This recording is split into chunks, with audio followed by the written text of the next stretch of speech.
नमस्कार साथीहरू। डाक्टर गोविन्द केसीमाथि भएको एउटा आक्रामक, अत्यन्त अमानवीय र क्रूरतापूर्ण व्यवहारको हामी अत्यन्त क्षोभका साथ, घृणाका साथ र अत्यन्त भर्त्सनापूर्वक सरकारका गतिविधिहरूको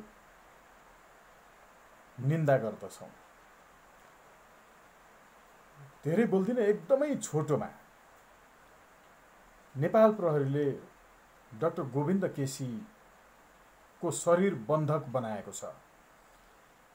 हाम्रो अपराध संहिता 2074 को दफा 212 बमोजिम नेपाल प्रहरी स्वयंले,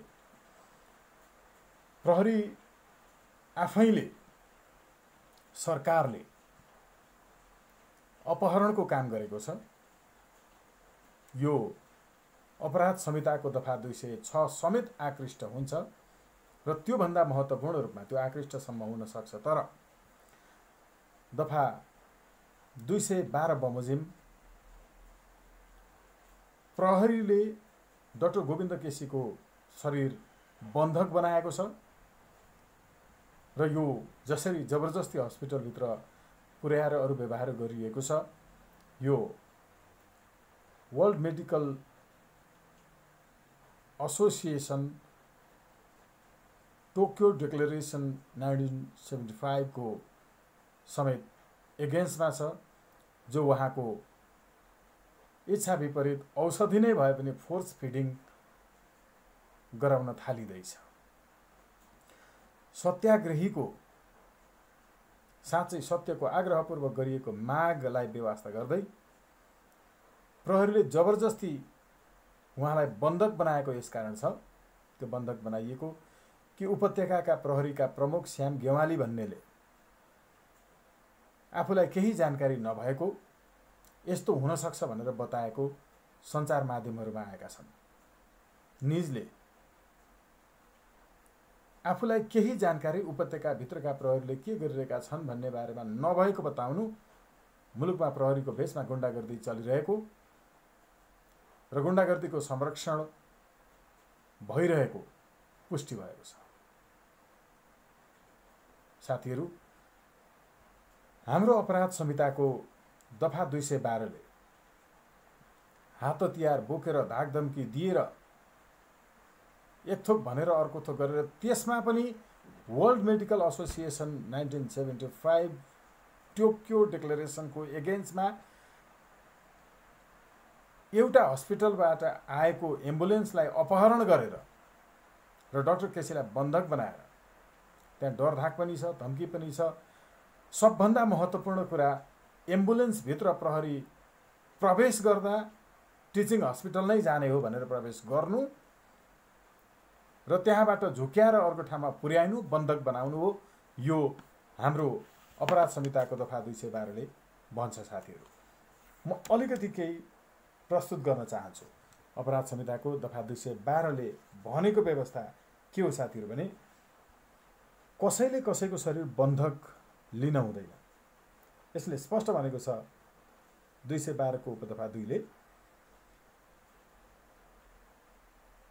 यो अघि मैले बताएको जो उपदफा 1 हो, त्यसको प्रयोजनका लागि कसैले कुनै व्यक्तिलाई निजको मन्जुरी बिना वा बालबालिका र होस ठेगान नभएको व्यक्ति भए निजको आमा बुबा वा संरक्षकको मन्जुरी बिना बल प्रयोग गरी वा सोको धम्की दिई, बल प्रयोग पनि भएको छ, धम्की पनि दिएको छ, र डर त्रास देखाई, जोर जुलुम गरी, हात हतियार देखाई वा नदेखाई छलकपट गरी, यहाँ छलकपट गरिएको छ कि एयरपोर्टबाट डाक्टर केसी चढ्नु भएको एम्बुलेन्समा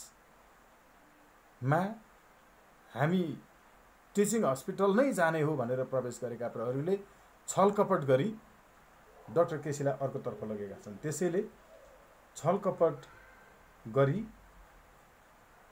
झुक्यानमा पारी, नशालु वा मादक पदार्थ सेवन गराई, यातायातको साधन रहे वा रहे बसेको ठाउँ कब्जा गरी, नियन्त्रणमा लिई थुनामा वा नियन्त्रणमा राखेर शरीर बन्धक लिएको मानिन्छ। साथीहरू, यो शरीर बन्धकको विषयमा दफा 206 ले पनि राम्रोसँग व्यवस्था गरेको छ। म यतातर्फ गइनँ, तर यसो गर्नेहरूलाई कारबाही हुन्छ, किनकि यो प्रहरीको प्रमुखलाई थाहा छैन भनिएको छ कि सरकारको स्पष्ट धारणा आउनुपर्छ के हो, गृहमन्त्रीबाट सोझै आदेश भएको हो भन्ने आउनुपर्छ, किनकि श्याम गेवालीले यो बताइसकेका छन् कि उनलाई केही थाहा छैन सञ्चार माध्यममा आएअनुसार। अर्को, उनलाई त्यसरी जबरजस्ती डाक्टर केसीलाई भित्र लगेर जे गरिएको छ to inject any types of medical or non medical elements, यो पनि फोर्स फिडिङ हो। वर्ल्ड मेडिकल एसोसिएसन 1975 को आर्टिकल 7 अनुसार पनि। त्यसैले प्रहरीले उपत्यकाका प्रहरी प्रमुखका भनाइअनुसार सरकारको पनि सोझो निर्देशनले त्यसो गर्नु भनेर नभनिएको अवस्थामा प्रहरी स्वयंले डाक्टर केसीको शरीर बन्धक बनाएको छ। यो नेपाल कानुन विपरीत छ, अन्तर्राष्ट्रिय कानुन विपरीत छ, अन्तर्राष्ट्रिय मान्यता विपरीत छ। हामी प्रहरीद्वारा नै सरकारको संरक्षण, उपत्यकाकै प्रहरीको प्रमुख समेतको अभिव्यक्ति आइसकेको सन्दर्भमा प्रहरीबाटै भएको यो शरीर बन्धक बनाउने र international standards of hunger strikes, norms, values समेतको एगेन्स्टमा भएको यो प्रहरीबाट, सरकारबाट भएको श्वेत आतङ्कको अत्यन्त कडा शब्दमा निन्दा र भर्त्सना गर्दछौँ। प्रहरी स्वयंले गुण्डागर्दी शैली मात्र होइन, गुण्डागर्दी नै गरेर, अपहरणको शैली मात्र होइन, अपहरण नै गरेर, किनकि दफा 206 पनि यसमा आकृष्ट हुन्छ जब अदालतले यसलाई व्याख्या गर्छ। व्याख्या गर्नै पर्दैन, स्पष्ट शब्दहरूले भनेको छ। र अझ दफा 212 विपरीत स्पष्ट रूपमा स्थापित हुने गरिकन शरीर बन्धक बनाउने यो अपराधको हामी घोर भर्त्सना गर्दछौँ र डाक्टर केसीले उठाएका मागहरूलाई सही रूपमा सम्बोधन गर्न समेत हामी माग गर्दछौँ।